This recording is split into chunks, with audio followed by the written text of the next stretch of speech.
So the last time I sat here, that was after my first treatment, and things were going fairly decent at the time.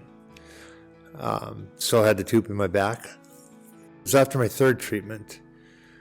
When I was weak, my sister came to my house, and we had a great talk. And she stayed for a long time, and it was a very magical, wonderful feeling that God put it on her heart to have her come and we be together. By that time, I was getting weaker. My body was frail. I lost all my hair, and it was just a very tough time. And my health my weight went from 280 down to 204. I was dropping rapidly, and everybody was worried about it. And then I talked to my doctors and said, "We're going to give you one more treatment." I said, "Please, I don't want any more. I can't do anymore. It would take it out of me." So I prayed to God. I asked God what I needed to do, and when it came through, He said, "Well, but clear as day. Well, just go through it. You need to go through this last round." When I was going through the last round of chemo, it was the most difficult part in my life. I became a shell of a man. I lost all my muscle mass. I lost everything. And I'm sitting in my chair, and my daughter and my wife were in the kitchen. And I started choking and coughing with the hiccups, and I quit breathing about 3 times. I blacked out, and I came to, and I thought that was the end. I was like, "Dear Lord, this is the end of my time. I could just turn the switch off and just, my fight was gone, but my spirit was still there." And I was asking God, "Please take me now. I'm done. I can't do it anymore. I'm just done." And my wife was out praying too, and it was my wife who came up to me, and she whispered in my ear, she said, "You made me a promise. You promised you would never leave me." And that struck a chord in me, and I had to fight. And that was my fight mode to get back into, okay, I got to get back into the fight. And God was right there walking with her, because it was Him, because she was talking to God. I said, "What do I say to him? What do I do to bring him back?" My time on earth was not done yet. And after that, I started getting more alert. I was able to talk a little bit more, and I was able to eat a little more, and it started going pretty good. Well, before then, when all the drugs were in my system, I fell with sepsis. So after I got healed up, I went I had the surgery. They opened me up, and they took all supposedly cancer stuff out, and they stitched me back up. And September the 11th, I walked out of the hospital thinking I was cancer-free. Lord, I was thanking God I was cancer-free. All the biopsies came back, and it said I was cancer-free. I called Dan, and I said, "Hey, guess what? I got the greatest news in the world. I'm cancer-free. This is fantastic." Well, 3 months later, I had a CT scan, and it ended up the cancer came back. Well, it was in my hip and my abdomen and my back. It wasn't in the bone. It was just still in the lymph nodes.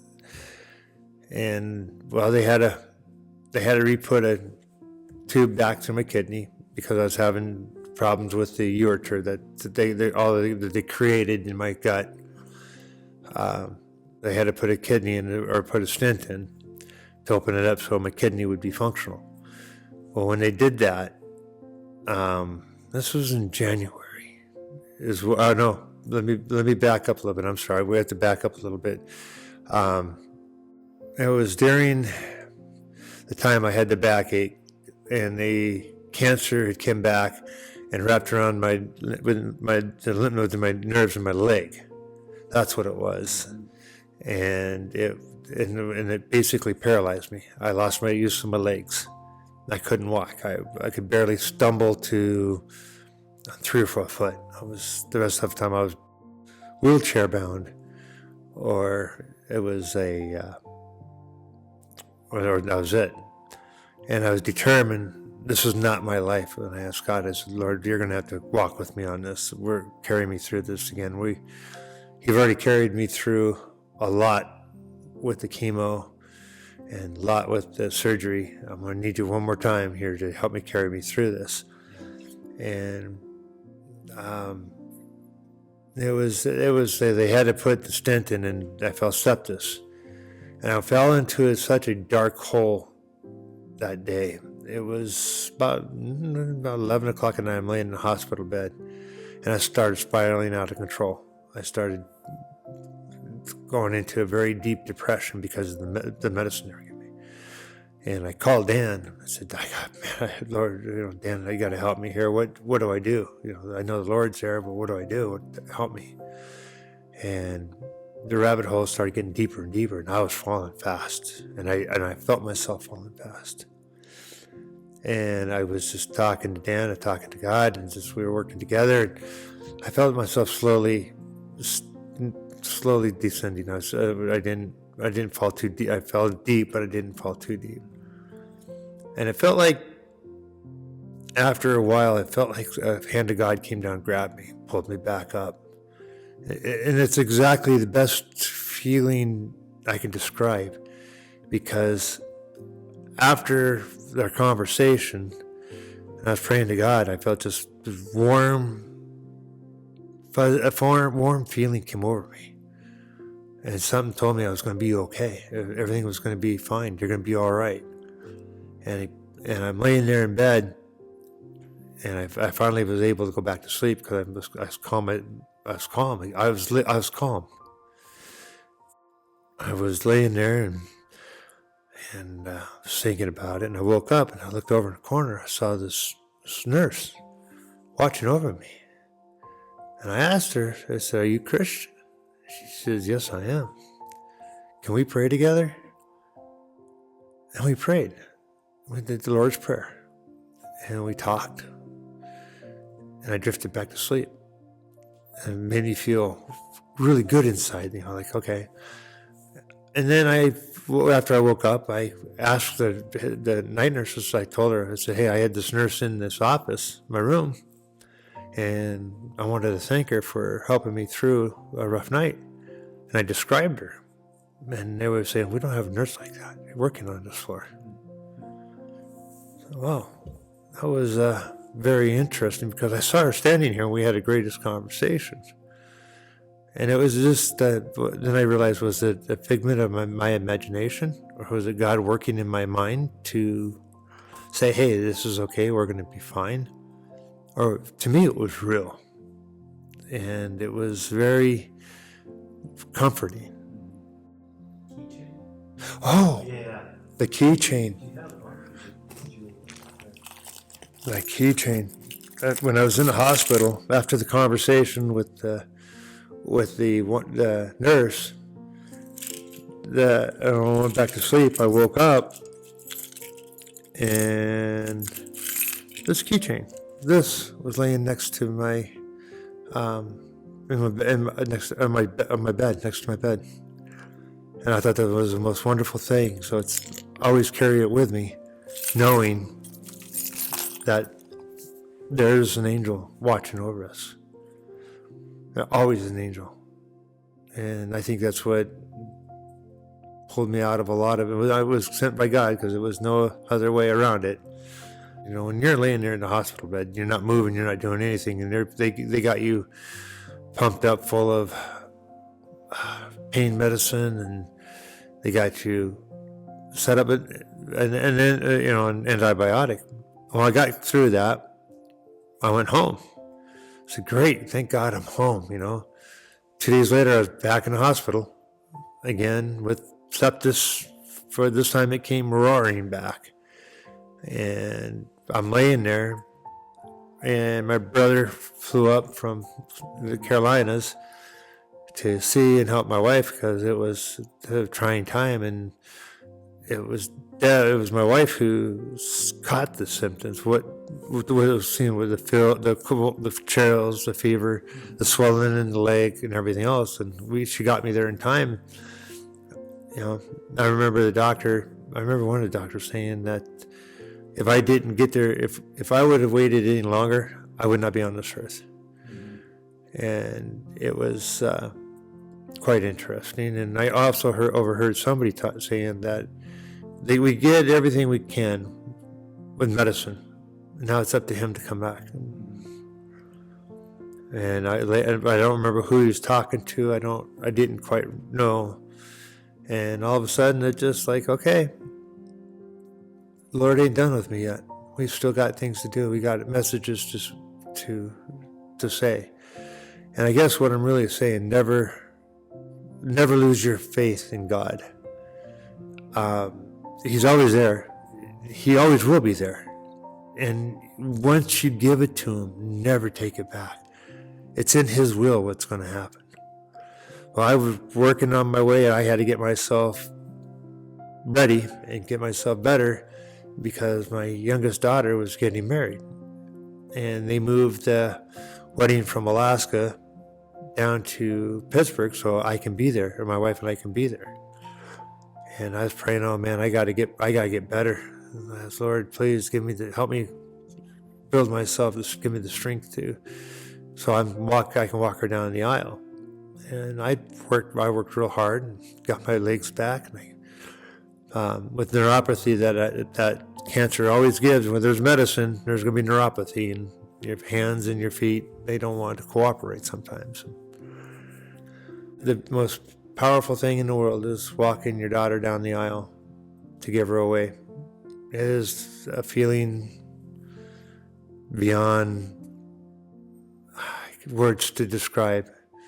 And the ones fathers who have done this know exactly what I'm talking about. And the fathers who are going to, it's a magnificent feeling. Praise God that I was able to do that all the way through. And so that's the story. It's once you give it to God, never take it back. And God is there walking through you through the good times and through the dark times where you don't think you have a prayer. And believe me, we have a lot of prayer warriors in the community, the church community, my family. Prayers are the most powerful thing especially when somebody who's really down and out, as long as you're willing to accept it. It's an amazing feeling that comes over you. So I hope I didn't forget anything without going too deep and dark. But yeah, that's why I'm here today, to let everybody know, just prayers and believe in God. Just open your eyes, open your hearts, because it's the most important two things to do. It was him who helped me through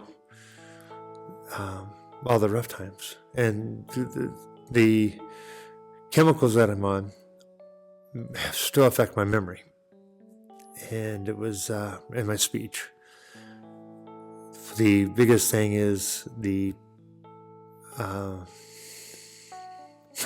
I go, I forgot what I was going to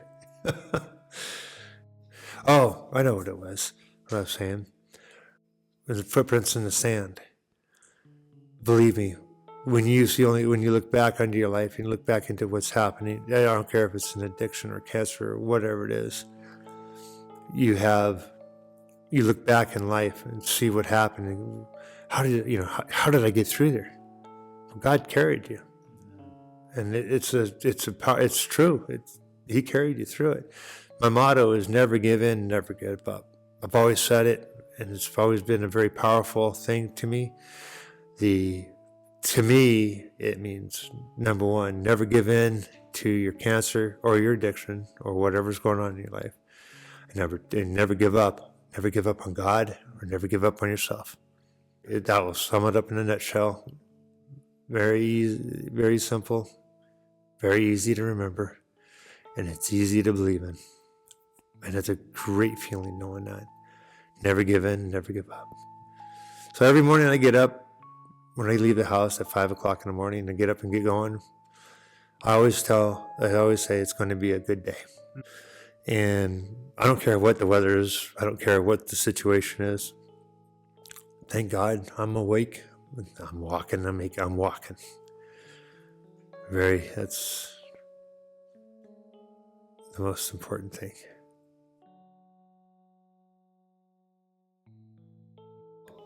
Yeah, we were having, it was very interesting. We were sitting there, and it was at the treatment center, and a lot of people were talking, and we were sitting there talking about it, and I just said, hey, let's end this, because everybody's getting ready to go. Let's end this with a prayer. And I started saying the Lord's Prayer, and all of a sudden everybody joined in. I mean, a lot of people joined in on the Lord's Prayer. And it was a very beautiful, calm, and when everybody left out of there, everybody was smiling.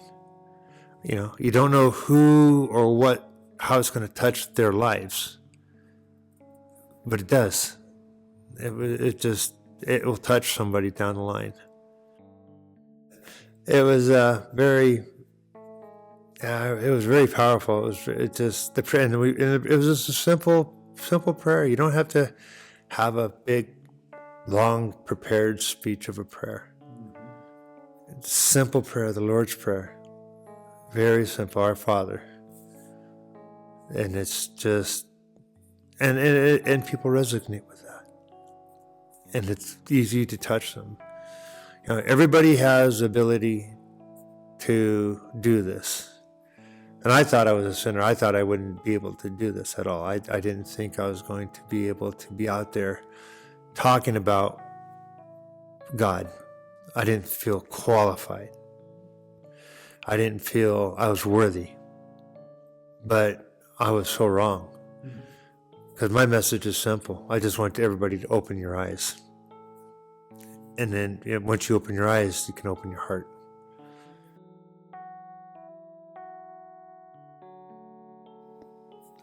He works in so many different wonderful ways. And it was just the other day, when I walked my daughter at my daughter's wedding. I haven't sat down with my brother and my sister for over 30 years. And that wedding brought a lot of healing, and it was just a very wonderful feeling to have my family back. Just to be there, be able to see them and talk to them and break bread with them. And meeting the new in-laws, which are very wonderful people. It was good. And Charlie, believe it or not, my son-in-law's father had cancer too. And we were talking about the similarities of what he had and what I had. Is very, and we both agreed the same thing. God was there to carry us through. God was there to carry us through the whole way through, and He's still here carrying me through it. Don't know what the future's going to bring, but I'm going to keep plugging away, or we're going to keep going. That's all we can do.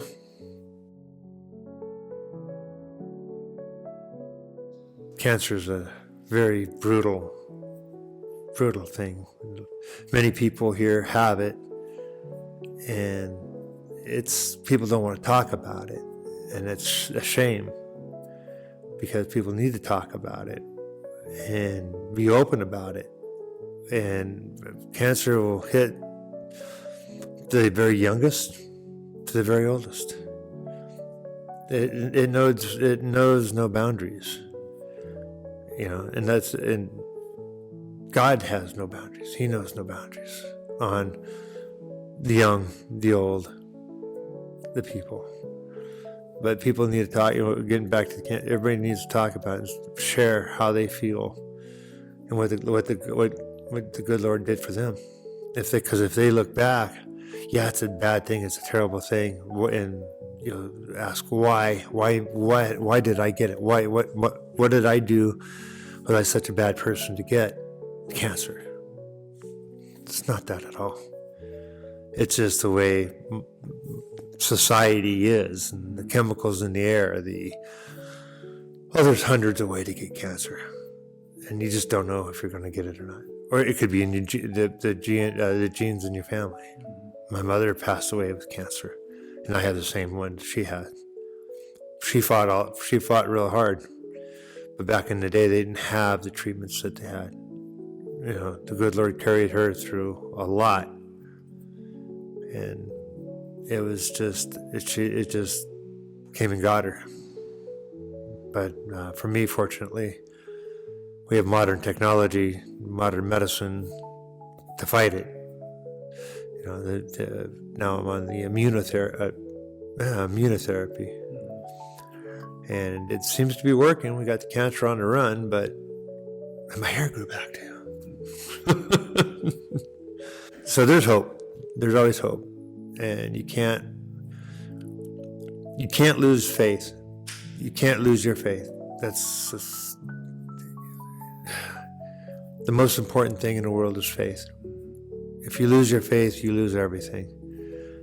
And then, because faith will carry the spark to keep you fighting. Because God won't let you, if you have your faith, God won't let you down. He'll be there. He'll send somebody somewhere, pick you up, get you going again.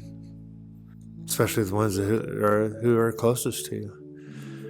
And cancer, when I go through the cancer, it's not just me going through it. It goes through my whole family, my wife, everybody is going through it. People who I included are going through it. They understand. They like, oh man, here we go. When I first got it in May of 23. It's about when I first started treatment. We realized I had it, and how fast they got on it to get me here. I asked my brother. I called my oldest brother. I said, John, I got cancer. Here's what's happening. First thing he asked me is, what do you need from me? And I told him, I just want you to be my big brother. And he's been the best big brother ever. I couldn't have asked for better. I could not have asked for better. And it was my poor wife, it took a toll on her. Beats her up.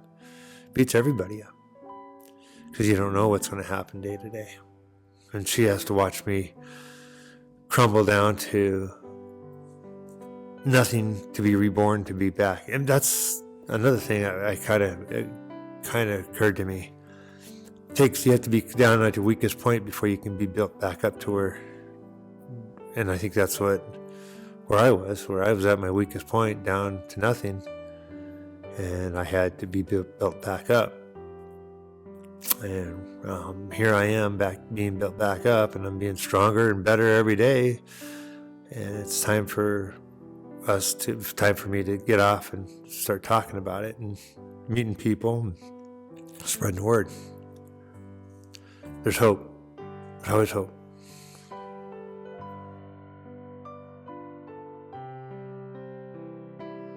He was there, and I'm a firm believer. It's just very powerful, very, very, very powerful. And I talk about it, and I talk about it very passionately because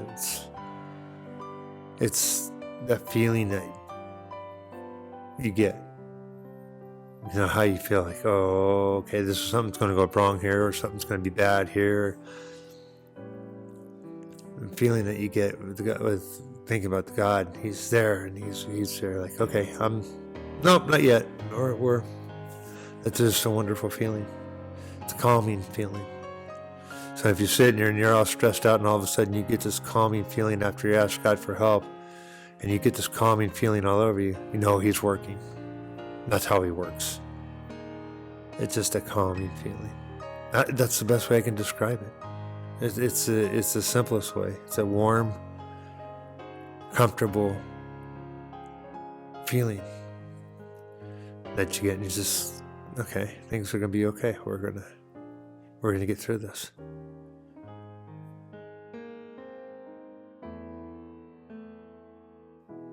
You know, and you've been through, you were there the whole time through my battle and my journey. So like I said, we all go through it. It's not just my journey. It's the journey of the church, the people who you include, and they go through it too. And they wonder, okay, what happened to him? He disappeared for a while. Wait a minute. You know, did something happen? Is he in a hospital, or is he just, because infections will ravage your body if you're not careful. You know, fortunately for me, I only had that one in January, and that was because of a tumor. And the miracle that I have God hands were working with the people who are treating me, because they saw what was going on. They treated me with what we needed. And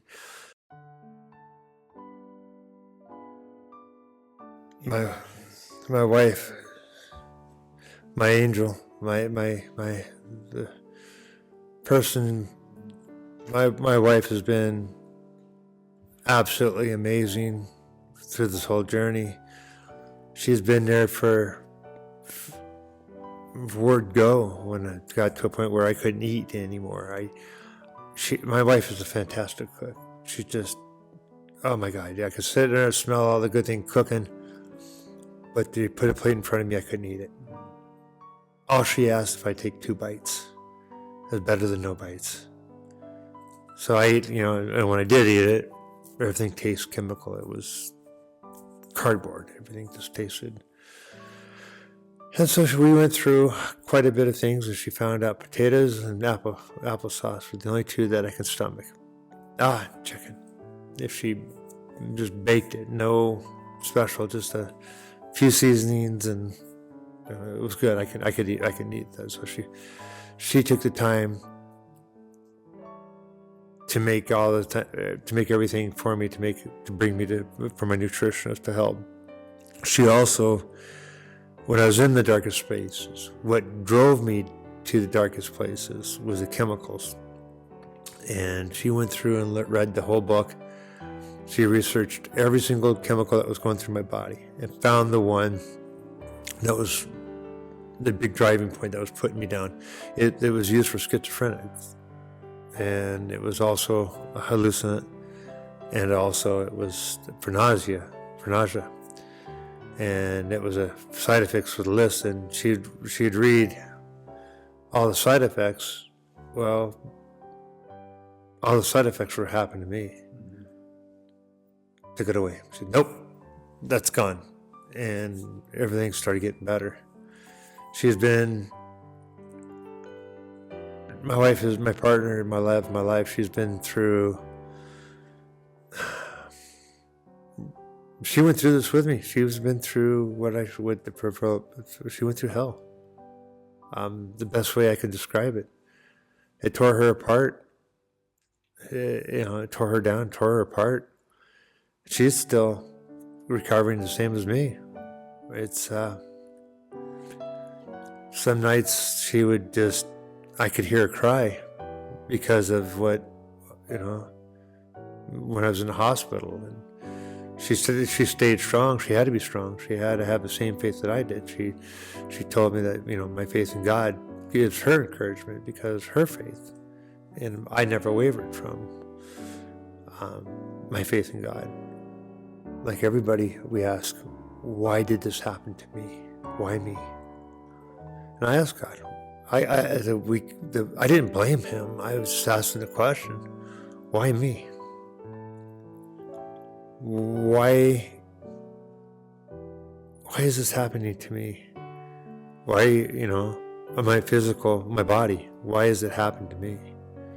My body's just a carrier, if you would, for my soul and my conscience, or host, I should say. And my wife and I, we prayed together. We talked to God. She prayed. And asked for help. How do I help my husband when I see him dying? I can just imagine how she felt because of what I went through. She had cancer. She's a survivor. But thank God she didn't have to go through chemo or anything that I had to go through. And it was very, very hard on her. It's very hard on her. But the day I started getting better, started getting stronger, she's like, oh God, thank you, Lord. Thank you for helping me. Thank you for helping him. And she was all just the most wonderful soulmate I could have. She was just, I call her my angel for a reason. God put her in my life. There's a reason why he put her in my life. I take care of her, and she takes care of me. She's just the best partner a man could ever ask for. But like I said, she asked God that day. I was sitting in my chair, ready to go, ready to turn off that light, flip that switch off. It was her. It was Deb. She asked God, hey, what do I do? She told me this. She goes, what do I do? What do I say? How do I help my husband? How do I bring him back? Help me. And she remembered the few words, and it clicked, and that phrase, you made me a promise. You made me a promise you'd never leave me. I remember those words because they were burned in my head. They were burned in my soul and that. And I got mad at myself. And that's where the fight was, because that's right. I made her that promise. I can't go right now. And it was a miracle because 3 days later, I was up and moving. That was my journey of recovery.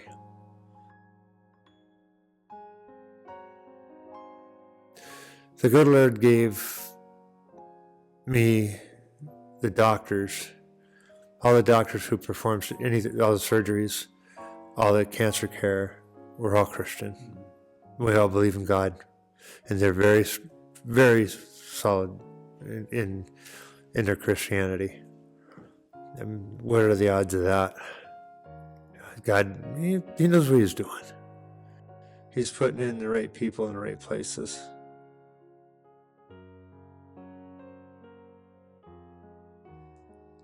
My journey has been a really bumpy, really rough road. It's near death twice, 3 times. I said the good Lord was there.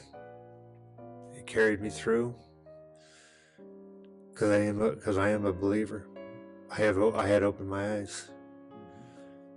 You can't reach the kingdom until you're reborn again. I completely understand that now. You read it, you see it, you think, what does that really truly mean? Well, in my shoes, I know exactly what it means. And it's God honest truth. Because you have to be reborn. You have to believe. You have to open up your mind. You have to open up your soul. You can't say, yeah, I believe, and not really believe. There's different ways to help people. You can financially help them. You can go physically help them. But help your church and the people in the church, because that's the biggest part. I should say, through the surgery, the reason why I had to have the stent put in is because I don't have a bladder anymore, because that's where the cancer was. And they put a conduit into my body out of my large intestine. And the ureters connect to the conduit. And it was so rapid with cancer, they had to take all that out, and it was so swollen and so bad. That's why they had to put stent in, because they didn't know if it was going to heal. That's the reason why the stent came in. So that's because why did they have to have tubing was back, and that's the reason why, because my kidney was not, the ureter was blocked. It was like a fist. It just caved in on it. So, and it was backing up the kidney. And my kidney was going into distress. And yeah. So at least now we know why I had to have it done. And the procedure where they pulled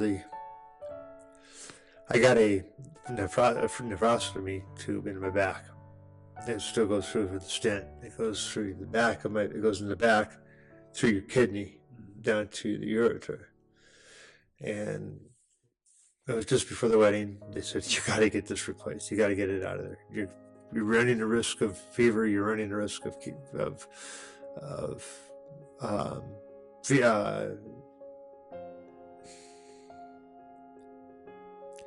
you're running the risk of not fever, but infection. Thank you. And they got to get it out of you. It's okay. So they put me in twilight, which is just right before you go to sleep, before they put you in for surgery. They just put you right in what they call twilight. You can still hear him talk. You just don't care. You just don't care. They grabbed that. The doctor came through and he pulled that, and I could feel the wire or whatever it was, the tube pulling out of my body. I'm like, oh, what in the world is that? And well, because it was in my body for so long, it was supposed to be changed every 3 months, which I knew, but first 3 months I wasn't able to do anything. And the second 3 months I was still weak. So I had it, and then they did it now. And what happened, it crystallized on the cable. And that's why that felt like it could be very minor, but it sure felt like it was, it didn't feel it felt very interesting. It didn't hurt, just interesting. And the doctor got it all done. He said, okay, we're good. Patch him up, send him home. And again, going back to my wife, I was sitting in there, and I was in pre-op, waiting to go in, and they gave me a huge dose of antibiotic because of because of the past. And they really said, nope, we're not going down this road. We're going to dose them up real good. Well, I fell asleep. 2 hours later, I woke up, and I still had not done. I was like, what's going on? My poor wife. She was sitting out in the waiting room, and she's seeing all these emergencies come up. And she was thinking it was me. And it was like, and then she read, oh my God, it was like, she was out there pacing back and forth for 2 hours. Here I was asleep, and I'm good here, Trooper. She's truly a trooper. She kept making a nurse call back to find out. And when I came back out of the procedure, I asked the nurse, I said, I really need my wife here. So I really need my wife here. She's been out there for so long. She needs to be here. Okay, so she brought her in, put her in a chair, shut the curtain. It was like, okay, so nobody got in trouble, but there was hardly anybody there anyway. And I wasn't going to let my wife sit out there. And she was so relieved to see me sitting there. Everything was good. And I wasn't in the intensive care or the ICU. But she was just, she's got the most beautiful heart. My wife Deborah has this, I always joke and say she has as big a heart as big as of Alaska, which is bigger than any other state. It's just wide open range, and that's what she has. She has this really big heart, and it's just a wonderful, caring, loving soul. Anybody who meets her will know it and see it and recognize it. Anybody who comes to the house is always welcome, and that's because she has this beautiful soul about her. She's my advocate when I was down. She was my protector. Yeah, she was like I said, my guardian angel. Just, it's the best way I can describe it. Yeah, she was just always there to protect me and make and do eat. And all in the back of my head, all I hear her say is, "Drink, drink, drink, water, water, water." So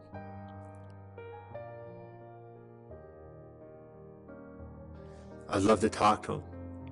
If they want to come to me and we have a conversation, I'd be more than happy to help them out. Because that's another thing too. This is how scared you are when you learn this, and if you don't really have God in your life, it's it's scary enough without God. But I couldn't imagine what it'd be like with people who don't have God in their life going through this, or anybody in their life. And you don't need to be alone. You don't need to be alone. There's always somebody there that's been there, done it. I may not have the same cancer as you. I may not be going through the same treatment, but we have one thing in common. We have our spirit, and never let that drown. Never. You gotta have your faith, and you gotta have God, and you gotta have strength. Never let it go. You might put it on the back burner because of certain things, but it's always there. You just never give up on God. Never give up. He's always there. Never give up. Never give in. Beautiful words, aren't they? Never give in. Never give in to it. Never give up on yourself and God. Never give up. That's the biggest thing. Never give up on yourself. Because it's yourself, your body, you're going to make it. I say 55% of it is all mental. The rest of it is doctor, putting faith in God and faith into the doctors to treat you correctly. But it's mental. You have to accept it, own it, give it to God, let Him deal with it. Because at the end of the day, He knows the outcome. He'll know the outcome. And you just got to be strong enough to just get through it and battle it.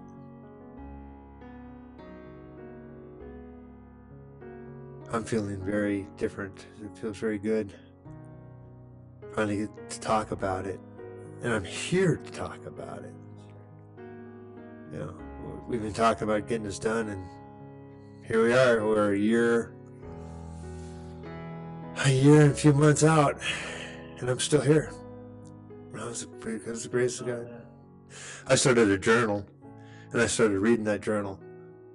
And I was like, holy cow, I was in a very different place. I was recording it on my phone and just speaking at it. Very different.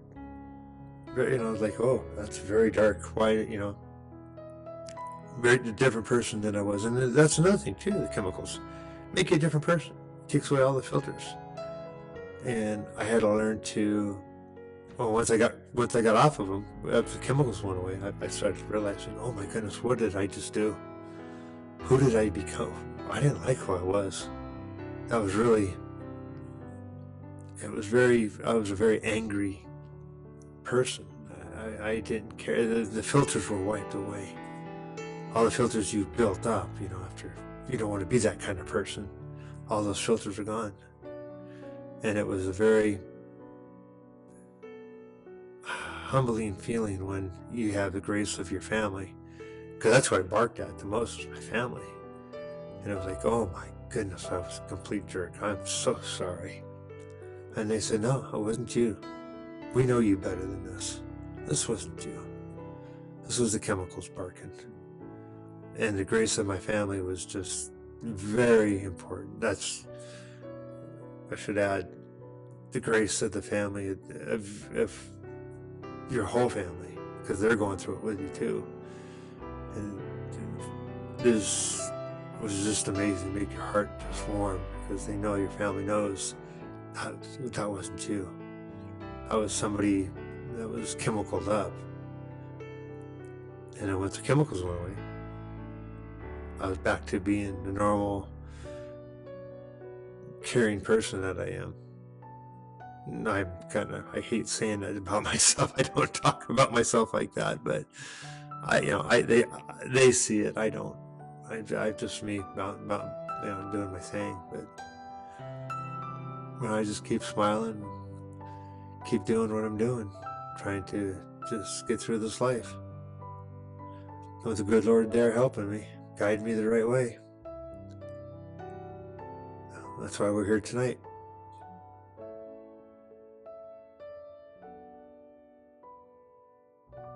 Hopefully I'm at the end of the hospitalization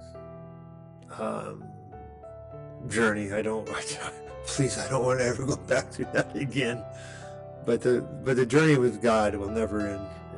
There's going to be times we're all going to be in places. We're all going to be in places where we don't know which way to go.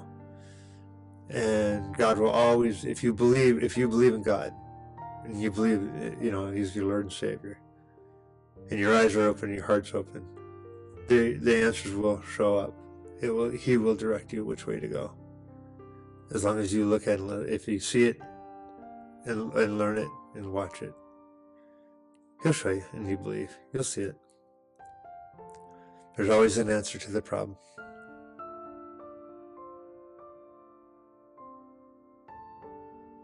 It's not going to come down in a big light. But I wish it would work that way, but I was asking Him to take the pain away. I was asking Him to resolve something tangible. But I was asking the wrong question. I was asking Him to do that, but I wasn't asking Him, please Lord, give me the strength so I can resolve it. Or show me the light, show me the light how I can resolve it. So the big question when you ask God for something, you can't ask God, please drop $1 million on me. It won't happen. Guarantee it won't happen. But you ask God, please Lord, help me through this financial situation. Give me a light, guide me through this situation. He will do that. There will be an answer. You have to ask the right question. And that's very important. People need to understand. If you ask for something and, oh, God didn't do that. God didn't give me that. God didn't. I said, what did you ask Him? Or how did you ask Him? That's very important, because He will give you the strength. He will give you the light to help you do it. He won't do it for you, but He sure will give you the direction how to do it.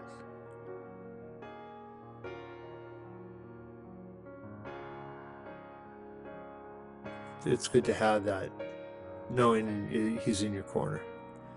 We don't know, any of us don't know our death. We don't know when it's our time. Nobody does. I'm on borrowed time. I understand that. I appreciate I'm on borrowed time. And I'm going to make the best of it. And go spread the word, talk to people about the God. I think that's why I'm still here. Is to, one, to see my daughter and my grandkids, and two, whenever I see a person, get into a conversation. That's hard. It's really simple. And the funny thing is, you don't know who's Christian, who's not, or who believes in God and who doesn't. A lot of people I talk to are just Christians. They believe in God. There's more of us than what we think. I'm looking for the ones who don't believe in God. And that's the one I'm looking for, so we can have a great conversation. They may be pessimists and they may this and that, but it's like, hey, I'm just showing you the timeline. This is what happened in my life. And all I'm asking is just open your eyes. Not asking you, I'm not going to beat you up with the Bible. I'm not going to give you any Bible verses or anywhere else. Not my place. I just want you to open your eyes. This is what happened. This is what happened to me. This is where I believe in God. I'm a full believer because this is what He did for me.